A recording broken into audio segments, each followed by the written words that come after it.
नमस्कार मित्रांनो. तर लपंडाव या मालिकेच्या 17 मार्चच्या एपिसोडमध्ये छान ट्विस्ट बघायला मिळतोय.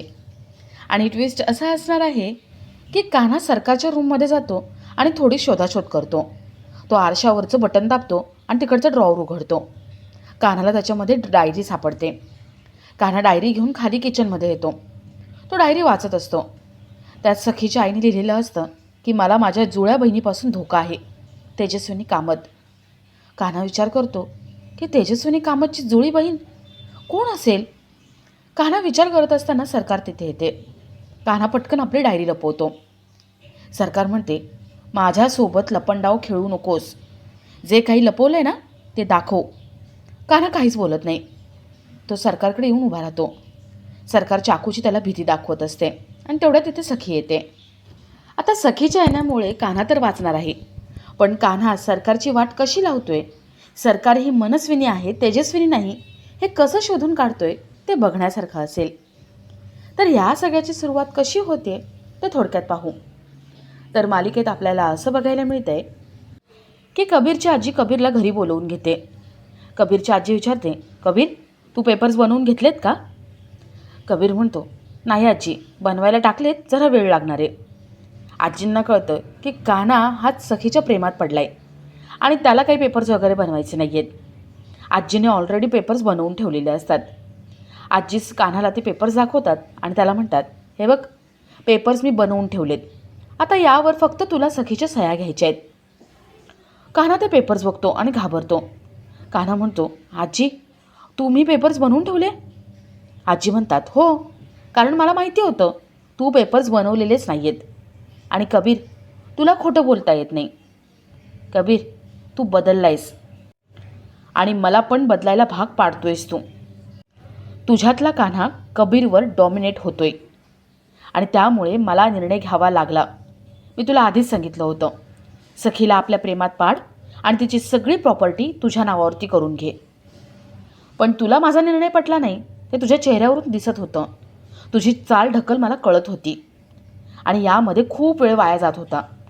मला वेळ वाया जाऊन चालणार नव्हतं, परवडणार नव्हतं आणि म्हणून मी पेपर्स बनवून घेतलेत. आता हे पेपर्स घेऊन जा आणि यावर फक्त सह्या घ्यायच्या आहेत, एवढंच काम आहे तुझं. कबीर चिडचिड करायला लागतो.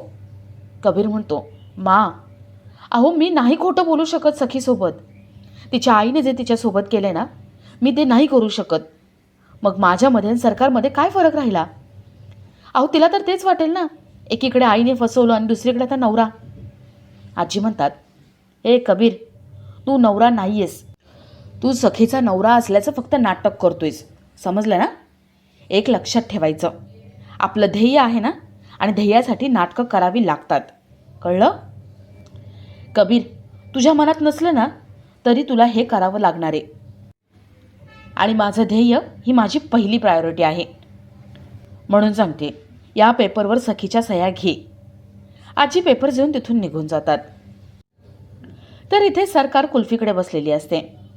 सरकार कुल्फीसोबत सापशिडी खेळते आणि तिला मुद्दाम भीती दाखवत असते. गौतम तिथे येतो आणि तो कुल्फीला सखीकडे पाठवतो. गौतम सरकारला म्हणतो, सरकार, अहो तुम्ही इथे काय करताय? आता तर मी काहीच केलेलं नाही आहे. सरकार म्हणते, माहिती आहे मला तू काही केलं नाही आहे, पण मी तुला सांगून ठेवते, यापुढे काहीही चुकीचं करायला जाऊ नको.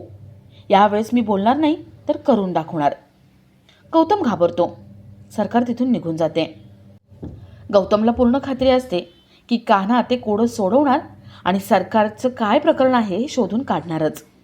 आता गौतमची फक्त एकच आशा असते आणि ती म्हणजे कान्हा. तर इथे कान्हा सखीच्या बोर्डवर ते कोडं लिहितो आणि ते कोडं सोडवण्याचा प्रयत्न करतो. सखी तिथे येते. सखी विचारते, कान्हा, हे काय करतोयस तू माझ्या बोर्डवर आणि हे शब्द कोडं का?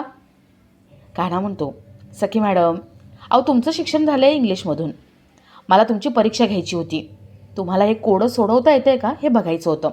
दाखवा हे कोडं सोडवून. सखी, कान्हा हे दोघं मिळून ते कोडं सोडवतात. मयसभा, सरकार, आरसा. कान्हा मनात म्हणतो, मयसभा म्हणजे अशी सभा जिथे जसं दिसत होतं तसं नव्हतं. आणि सरकार आणि आरसा यांचा काय संबंध असेल? कान्हा या सगळ्याचा विचार करत असतो आणि तेवढ्यात कान्हाच्या मोबाईलवर मेसेज येतो. गौतमने दुसऱ्या नंबरवरून मेसेज केलेला असतो. कान्हा तो मेसेज वाचतो.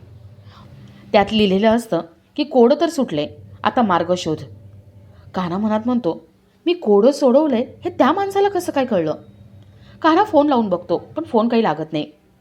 कान्हाला कळतं की या कोड्याचा आणि सरकारच्या रूमचा काहीतरी संबंध आहे. कान्हा सरकारच्या रूममध्ये शोधाशोध करायला जातो. कान्हा इथे सरकारच्या रूममध्ये येतो आणि शोधाशोध करत असतो. कान्हाला काही सापडत नाही आणि म्हणून तो ड्रॉवर जोरजोरात आपटतो. कान्हा विसरून जातो की सरकार तिथेच झोपली आहे. सरकारला त्या ड्रॉवर आपटण्याचा आवाज येतो आणि ती उठते. कान्हा पटकन तिथेच एका कोपऱ्यात लपून उभा राहतो. सरकारच्या झोपण्याची वाट बघतो. आणि आपला आजचा हा भाग इथेच संपतो.